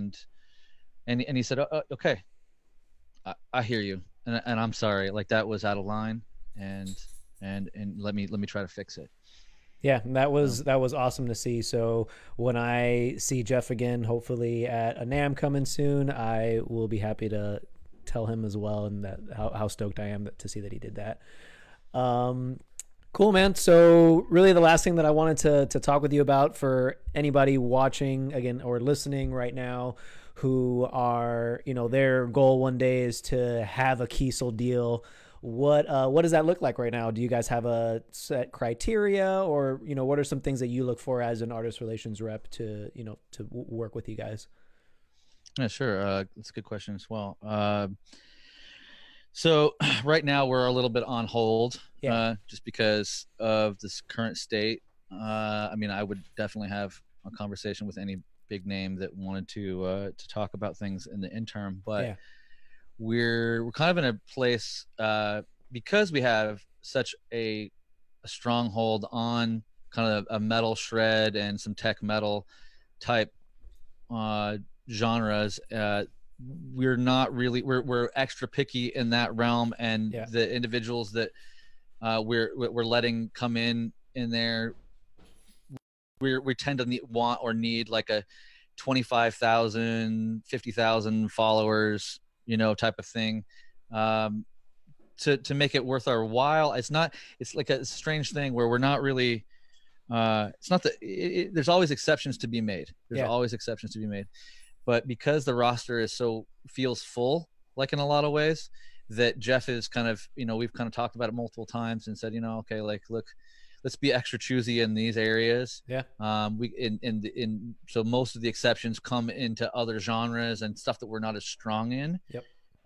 And hopefully, we don't even have to make the exceptions. Hopefully we gather people onto our team that are of that status and ilk, no matter what the genre. But and so in artist relations in general, part of my gig is to weigh talent versus reach.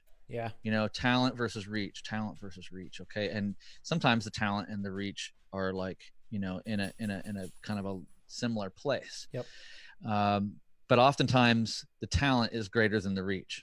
Yeah. So there's a lot of talented people that don't have the reach, and we can be a little picky right now. So that's just kind of what I've been instructed and what I've agreed to be a part of is like, okay, the vast majority of people that we sign on are going to be, starting in the range of a 25,000 follower on some sort of platform. It could be any one of them.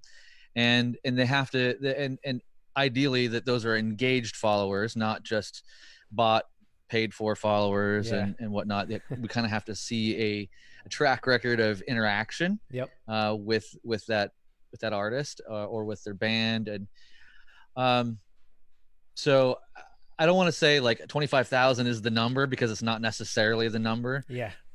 You could have 5 or 10,000 and we might still consider it, because it just depends if if the talent feels just monstrous and the band feels like it's commercial enough or whatever. Then there's a discussion to be had. And I think that the biggest question that we want to kind of ask yourself as an artist looking for endorsement deals in general, and don't worry about Kiesel so much, but and this has probably been said a few times out there by other great artists, people that are doing the same or similar job, and that is, you have to ask yourself, like, what is it that I have to offer? Yeah. Like what, how do I raise the vibration? And it might be as simple as saying, well, I know how to make videos and I do have followers and great, you know, okay, so maybe you just, that's the deal. Yeah. Um, and even when you have all the stuff there, but it still may not be the right fit, you know. And we also look at it this way: there's been some bands that kind of are, their general disposition is super negative, or it feels negative, like lyrical content, overtly, you know, gore or something like that. And it's not that like we're not gonna, you know, work with bands like that. It's just that if we don't have to, you know, then we will probably won't, you know, like it's just not, it's not something we have to do. And so I think that, you know, recognizing like, does the brand need me, or do I need them? It's kind of one of those questions, right? It's like, so, and more often than not, most artists that are asking these questions are gonna fall into the category of them needing the brand, right? And you know, in the old days, really what it was is that an artist endorsed a company. They said that the artist was big enough, like, you know, a baseball player or whatever that hit all the home runs, you know, they'd sign a deal with Nike and endorse Nike shoes or gear or whatever. And there is a point somewhere between like the 90s and 2000s or something where like it flip-flopped, and it's like, oh, I'm endorsed by Nike. Yeah. And it's not wrong, but you would do some service to yourself to kind of to see that through this filter, through the lens of like, okay, if the artist kind of has the thing that the brand wants, then yeah, when the artist looks at that brand and says, that's my company, then they're endorsing that company, and they're kind of lending the hand, so to speak. It's a cooperative relationship, but that's generally the thing. Whereas we've moved into an era of endorsing talent, companies endorsing talent on the basis of kind of like a development deal. Something that used to be done more in the record industry, where they would say, you're super talented, like, I'll develop you, I'll take you in, I'll spend some money, we'll cut your first couple of singles and we'll see how it goes, we'll make some money, blah blah blah. It's like that type of vibe. So we've kind of moved into an era, probably 10 years ago, at least, roughly, where that's an opportunity that does exist. It's not something that is necessarily talked about out in the, you know, in front, but it's the kind of the wink wink nod nod thing, like, yeah, you're super talented, you don't have the numbers, but like, I like you, you're my friend, I want you on my team, and I have the budget, so get over here and let's do this thing. And then, you know, as long as things keep going well, then, you know, great. Because if and this has happened a handful of times where I've brought people in where I'm like, oh, like, it's not that Andy James wasn't already doing well before he met me, but like when I brought him in and put him on EMG TV, everything kind of went up a notch, right? And so that was a cooperative thing, but EMG was on the side of endorsing him, you know, kind of in the beginning, and so just looking at it with that lens, a little bit, I think, is really important. And then you can kind of try to become objective with what it is that you're doing.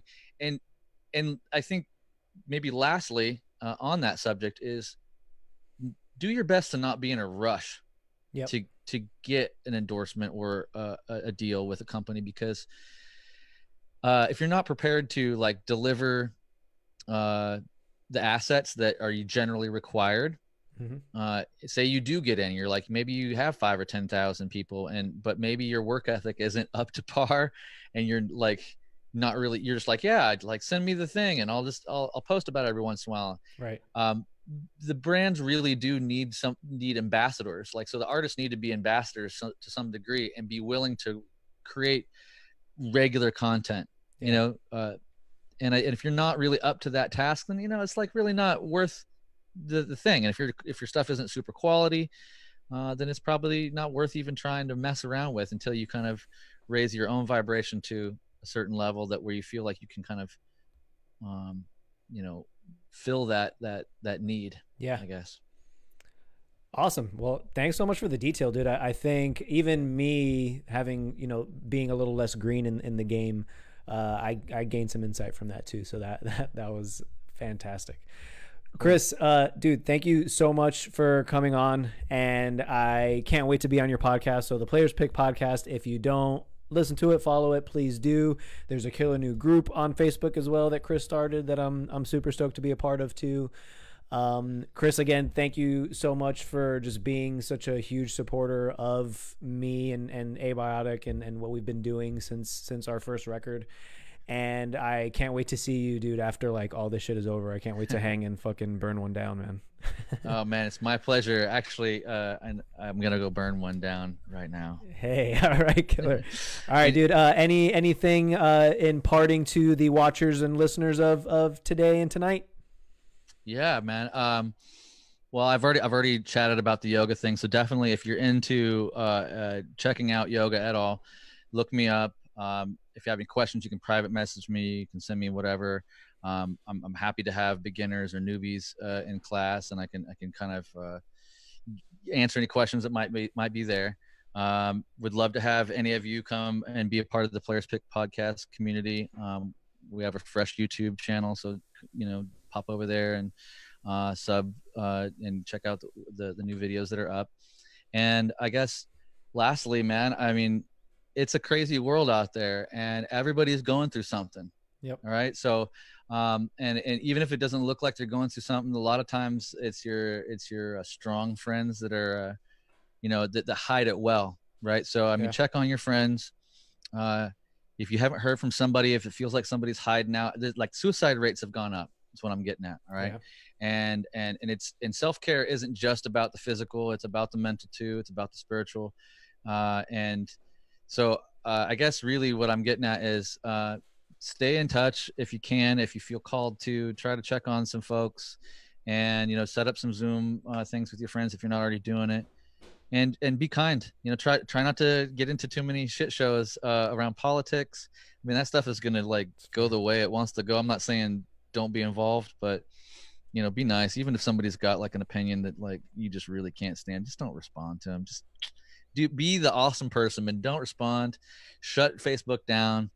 Go for a walk with your mask on. Do something. Do anything else other than contribute to the abyss if you can help it. That's what I would say. That's fantastic advice. I echo that as well. Chrys, again, thanks so much, man, and we will catch up soon, brother. Sounds good, man. Take care. Have a great night.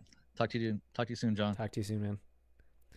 All right, everybody. Well, thank you again so much for joining me and Chrys Johnson on the Big Shred podcast tonight. All right, fumbling up words at the end of this thing. And if you are around this coming Wednesday at 7 p.m. Eastern, I've got a couple of other awesome guests for this week. I should be doing streams pretty much regularly now on Wednesdays and Saturdays as well. Got a ton of guests and a ton of awesome interviews that I really want you guys to see. So I decided that I'm probably going to be doing this thing twice a week. So stay tuned. This coming Wednesday, I've actually got Ricardo Falcone from Belphegor. He plays guitar in Belphegor, and Alan Cassidy, who plays drums for Black Dahlia Murder. So I am super excited to talk to both of those guys, and that'll be going down on Wednesday. So until then, I will see you guys, and I hope you enjoy your weekend. Take care.